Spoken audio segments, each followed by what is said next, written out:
Now, I've already said that.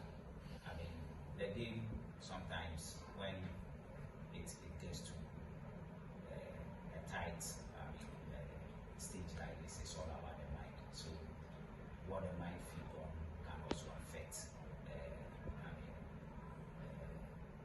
skill performance. So as I said, the commentary around the team should be very positive.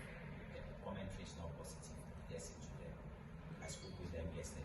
They were very much aware about the negative commentaries about themselves, about the coach, and I told them that it's something that they need to overlook and then focus. When you get them as more points, they are the very people who can win. So I've been trying to engage them. You can't play for protocol and you can't be mentally tough. You have to be mentally tough. So even though those commentaries when we chew against Beijing were not pleasant, you still as a player, as a coach, you need to stay strong mentally and get the job done. Once you get the job done, it's okay. Okay, thank you.